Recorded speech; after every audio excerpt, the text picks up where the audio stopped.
While issues of insecurity continue to dominate national headlines, offshoots from perception of governance by major ethnic groups sent shockwaves of agitation for self-determination.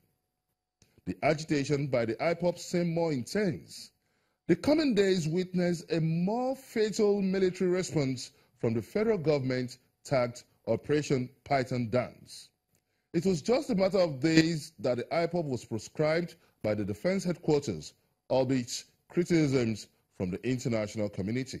The Defense Headquarters of the Armed Forces did their analysis, and there are so many things, factors, that directed that this IPOB group is not a peace-loving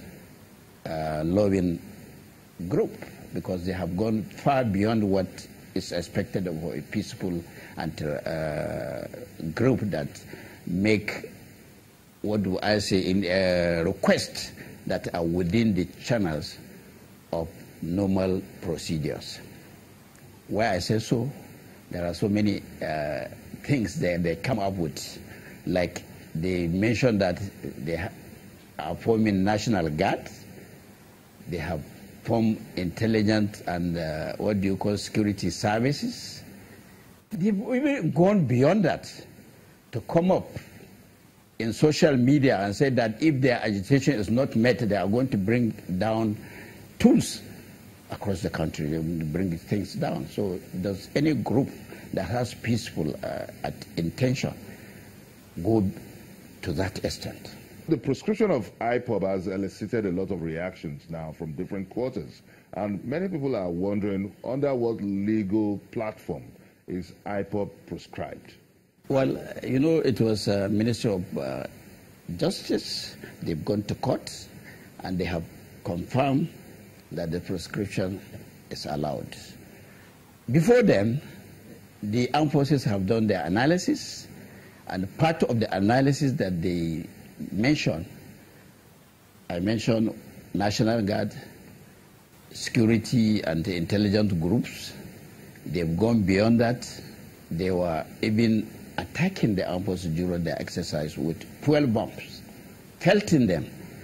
So how can such a group be allowed to be doing such things without any reasonable, any government will not allow such a thing to happen when you have a constitutional institution that is looking after the nation. The country unity, the country's unity is paramount, and any group or any society that wants to bring law and order down will not be allowed to do so. Let's start by looking at the federal government's reaction and disposition in the Southeast recently, the Operation Python Dance. Could you explain the rules of engagement of this Operation Python Dance? What actually necessitates unleashing Operation Python Dance in the Eastern Zone?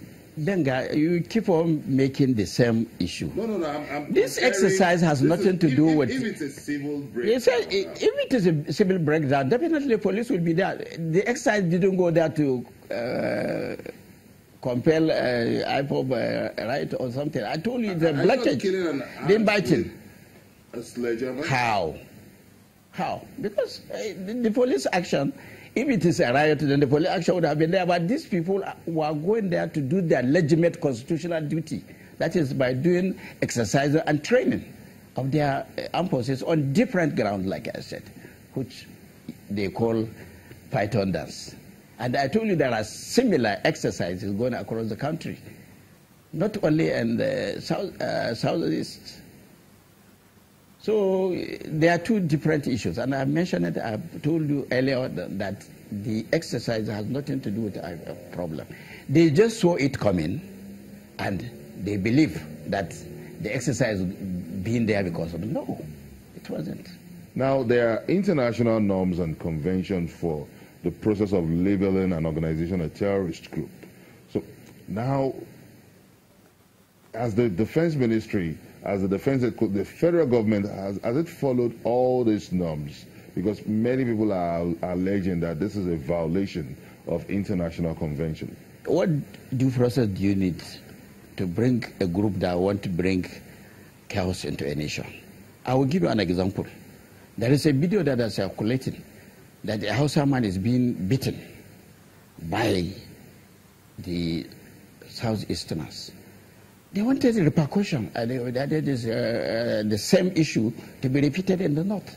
These are some of the things that people don't know. There are so many intelligent reports of what they are doing. Even if you carry arms or try to remove arms from security forces, is it one of the problems? I mean, for a group to be leveled? What of hate speeches?